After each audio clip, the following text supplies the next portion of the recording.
तो आज मैं आपके लिए लेके आई हूँ ये मिठाई की रेसिपी। और ये रेसिपी बहुत ही सिंपल है। सिर्फ 1 गिलास दूध और घर की कुछ ही चीज़ों से हम इसे बनाकर तैयार करेंगे। ये किलो भर मिठाई आपकी झटपट बन जाएगी बहुत ही इजी तरीके से और बिल्कुल दानेदार। मावा की बर्फ़ी भी इसके आगे फेल है। तो चलिए रेसिपी बनाना शुरू करते हैं। यहाँ पर एक पतीला रख दिए हैं गैस पर और उसमें 1 गिलास दूध डाल दिए हैं और इसको अब हम हाई फ्लेम पर पकने देंगे अच्छे से। इस दूध को हमको पकाकर आधा करना है, मतलब जो हमने 1 गिलास दूध लिया है उसका आधा कर इसे आधा गिलास कर देना है और अच्छे से पकाना है। बिल्कुल चला चला कर आप इसे पकाइएगा जब इसमें अच्छे से उबाल आने लगे, क्योंकि जब दूध हमारा पकने लगता है तो वो नीचे जलने भी लगता है। तो इसलिए आप जब दूध पका रहे होंगे तो उसे बराबर चला चला के पकाइएगा। दूध में हमारे एक अच्छा सा उबाल आ गया है और इसको हमने चला दिया है और इसे हमने पकने को छोड़ दिया हाई फ्लेम पर।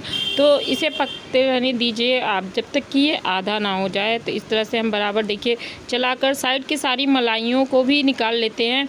और इस तरह से मलाइयों को निकालते हुए आप जब दूध को पकाएंगे तो इसमें अच्छा सा एक जो आपका होता है मावे का फ्लेवर आता है। तो इस तरह से हम दूध को इसीलिए पकाकर आधा कर रहे हैं। आप चाहें तो इस मलाई को जितना मतलब 1 कप दूध लेकर उसमें ठीक ही इसको दूध को बना सकते हैं। तो ये कैसे बना सकते हैं मैं आगे आपको बताऊंगी, इसलिए रेसिपी को पूरा देखिएगा। तो यहाँ पर देखिए दूध हमारा जलकर आधा हो चुका है और अब हम यहाँ पर गैस की फ्लेम को कर देंगे बंद और दूध को रख देंगे एक साइड में। यहाँ पर दूध हमारा इतना ही गाढ़ा हमें चाहिए, बस हमें इसे रख देते एक साइड में। और गैस पर चढ़ा दिए एक कढ़ाई, इसमें डाल दिए हैं 1 कप सूजी, ये महीन वाली सूजी है। और इसी के साथ हम यहाँ पर डाल देंगे आधा कप चावल का आटा। तो यहाँ पर चावल का आटा और सूजी को हम मिलाकर बना रहे हैं। आप चाहें तो सिर्फ सूजी से भी बना सकते हैं। और इसे यहाँ पर हमने सूजी महीन वाली यूज़ की। अगर आपके पास महीन वाली सूजी ना हो तो उसे एक बार मिक्सर जार में चला लीजिए, वो अच्छे से महीन हो जाएगी तो उसकी मिठाई बहुत ही शानदार बनकर तैयार होगी। तो इस तरह से बराबर चलाते हुए हम चावल और सूजी दोनों को अच्छे से भून लेते हैं, मतलब चावल के आटे और सूजी दोनों को अच्छे से भून लेते हैं लो मीडियम गैस पर। यहाँ पर हम पहले इसे बिना घी वगैरह के ही भून रहे हैं, जिससे कि इसकी नमी जो है ख़त्म हो जाएगी और घी कम यूज़ होगा। तो यहाँ पर बराबर चलाते हुए हम इसे लो मीडियम गैस पर तब तक भूनेंगे जब तक इसमें से अच्छी सी खुशबू नहीं आने लगती। इसका कलर हमें नहीं चेंज करना है, इसमें से बस अच्छी सी खुशबू लानी है। तो यहाँ पर देखिए हम बराबर चलाते हुए सूजी को आटे को भून रहे हैं। इस तरह से मिठाई बनाने से ये फ़ायदा होता है कि आपका घी थोड़ा सा कम लगता है और बहुत ही शानदार आपकी खिली खिली मिठाई बनकर तैयार होती है।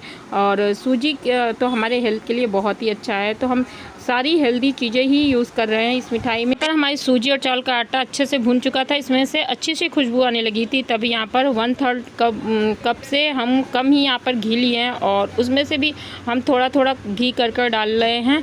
और हमें घी इतना ही डालना है जिसमें से ये हमारा जो बर्फ़ी का डो है वो ड्राई ना लगे, अच्छे से उसमें घी का मात्रा दिखे। तो इस तरह से बस देखिए हम इतना ही डालेंगे जिससे कि हमारी जो सूजी है वो खिली खिली सी हो जाए, तो हमारी बर्फ़ी जो है वो बनेगी बिल्कुल दानेदार। तो इस तरह से अब बराबर चलाकर घी के साथ एक बार अच्छे से इसे फिर से हम लो मीडियम गैस पर ही अच्छे से भून रहे हैं। यहाँ पर आप देख रहे होंगे कि हमारी मिठाई का जो हमने सूजी और आटे का जो बैटर भून रहे हैं उसका कलर बिल्कुल चेंज नहीं हुआ है। और यहाँ पर हमें कलर बिल्कुल चेंज भी नहीं करना है, इसलिए हम इसे लो मीडियम गैस पर ही चला रहे हैं। कोई भी मिठाई आप बनाते हैं तो थोड़ा आप पेशेंस रख के अगर इस तरह से कोई चीज़ों को भूनकर अच्छे तरीके से तैयार करेंगे तो आपकी मिठाई बहुत ही शानदार बनेगी और बहुत ही अच्छी बनेगी। तो यहाँ पर देखिए हमारा जो सूजी और चावल का आटा था वो अच्छे से भुन चुका है। और अब हम इसमें फ्लेवर के लिए थोड़ा सा इलायची ऐड कर दिए हैं और इलायची को ऐड करने के बाद एक बार अच्छे से मिला दिए हैं जिससे कि इलायची का फ्लेवर हर जगह आ जाए। तो यहाँ पर इलायची का पाउडर हमने डालकर अच्छे से इसे मिला दिया है। और मिलाने के बाद हम यहाँ पर अपने सूजी और जो चावल का आटा था उसमें डाल दिए चीनी आप अपने टेस्ट के अकॉर्डिंग यहाँ यूज़ कर सकते हैं। हमने यहाँ पर 1 कप से थोड़ा सा कम चीनी का यूज़ किया है, क्योंकि हमने यहाँ पर 1 कप सूजी ली थी और आधे कप हमने चावल का आटा लिया था, तो 1.5 कप हो गया। तो आधा मतलब 1/3 कप हमने यहाँ पर चीनी का यूज़ किया। और चीनी को डालने के बाद हमने जो दूध को पकाकर तैयार किया था, मतलब हमारा आधा गिलास जो दूध था उसे डालकर हम 2 बार में इसे थोड़ा थोड़ा कर डालें। एक बार 1 कप डालें हैं, फिर वहाँ पर हमारे पास थोड़ा सा दूध और बचा था जो हमने पकाकर तैयार किया था उसे भी डाल दिया। और इस तरह से अब बराबर चलाकर इसे अच्छे से मिला लेते हैं।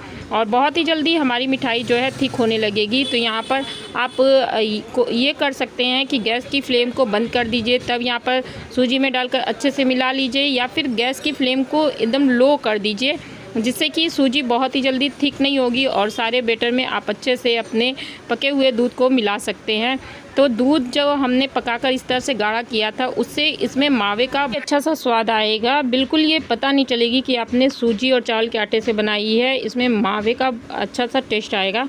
तो इस तरह से देखिए हमारा सूजी बिल्कुल कढ़ाई छोड़ने लगा है, तो ये थिक हो चुका है। अब ये सेट होने के लिए तैयार है, मतलब जमाने के लिए तैयार है। तो यहाँ पे गैस की फ्लेम को हमने कर दिया था बंद, और अब इसे एक बर्तन को हमने पहले से ही ग्रीस करके और उसमें बटर पेपर लगा कर रखा हुआ था, उसमें डाल दिया है सारे बैटर को। और अब इससे हम एक स्पून की सहायता से सेट कर लेते हैं, हल्का सा उस पर घी लगा लिया है, और इस तरह से अच्छे से हम इसे चारों तरफ से दबाते हुए सेट कर देंगे। आप किसी भी बर्तन में या फिर थाली वगैरह में भी इसे सेट कर सकते हैं। और इस तरह से सेट करने पर आपकी मिठाई बहुत ही सिंपल तरीके से बन जाएगी। और सारी मिठाइयों को हम इस तरह से सेट कर लेंगे, फिर इसे रख देंगे 5 से 6 घंटे के लिए रेस्ट पे। 5 से 6 घंटे रेस्ट पे रखना इसलिए ज़रूरी है क्योंकि अच्छे से ये मिठाई सेट हो जाती है। और आप चाहें तो इसे थोड़ा सा ठंडा हो जाए तो 1 घंटे के लिए फ्रिज में रख दीजिए, तब भी आप इसे कट कर तैयार कर सकते हैं। और अगर 5-6 घंटे आपके पास हों तो आप इसे 5-6 घंटे रेस्ट पे रख दीजिए। तो मैंने रात में इसे बनाया था और इसे रख दिया था 5-6 घंटे सेट होने के लिए। तो 5-6 घंटे जब ये सेट हो गया तब हम इसे कट कर लेंगे। अब यहाँ पर देखिए हमारी मिठाई सेट हो चुकी है और इसे अच्छे से पलट कर हम निकाल लेते हैं। तो इस तरह से हम इसे निकाल ले रहे हैं और बहुत ही देखिए सिंपल तरीके से ये निकल गया, ये बटर पेपर लगाने की वजह से। और हमारी मिठाई देखिए कितने अच्छे से सेट हुई है। अब इस पर आप चाहें तो कोई भी ड्राई फ्रूट लगा सकते हैं, और हमने यहाँ पर का यूज़ किया है, हमारे पास था तो हमने इसे लगा दिया। ये ऑप्शनल है, आप कोई भी ड्राई फ्रूट वगैरह जो आपको पसंद हो उसे लगा सकते हैं। तो यहाँ पर इस तरह से हमने थोड़े से ड्राई फ्रूट भी कट करके रखे थे, थोड़े से काजू पिस्ता थे उसे कट कर लिया था, और इस तरह से काजू पिस्ता से भी इसे सजा दिया है। तो आप जैसा पसंद करें वैसे इसे सजा सकते हैं, और बिना ड्राई फ्रूट के भी आप इसे कट करके एंजॉय कर सकते हैं।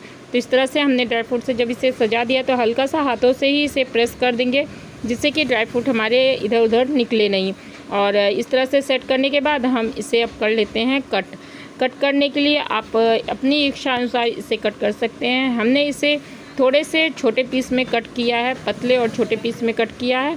आप चाहें तो इसे बर्फ़ी के शेप में कर सकते हैं या फिर चौकोर आकार में कट कर सकते हैं।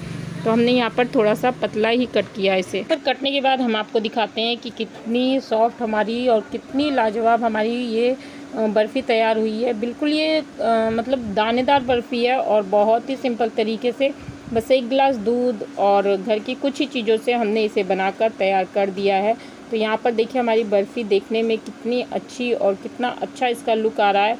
बहुत ही सॉफ्ट और बहुत ही हेल्थफुल ये मिठाई की रेसिपी है। आप इसे बनाकर फ्रिज में 15 दिन रख दीजिए, आराम से आप 15 दिन इसे एंजॉय कर सकते हैं फ्रिज में रखकर, और बहुत ही सॉफ्ट होती है, मुंह में घुल जाने वाली रेसिपी है। तो रेसिपी आपको ये कैसी लगी हमें कमेंट करके जरूर से बताइएगा। रेसिपी पसंद आई हो तो अपने दोस्तों के साथ शेयर करिएगा, और चैनल पे नए होंगे तो चैनल को सब्सक्राइब करके बेल आइकन जरूर से दबा दीजिएगा। और यहाँ पर हमने लास्ट में आपको कहा था कि हम आपको बताएंगे कि दूध गाढ़ा करने की जगह आप यहाँ पर थोड़ा सा दूध लेकर उसमें मिल्क पाउडर गाढ़ा कर सकते हैं, और उसका भी टेस्ट बहुत ही अच्छा आएगा। तो मिलते हैं नए वीडियो नई रेसिपी के साथ, तब तक के लिए नमस्ते।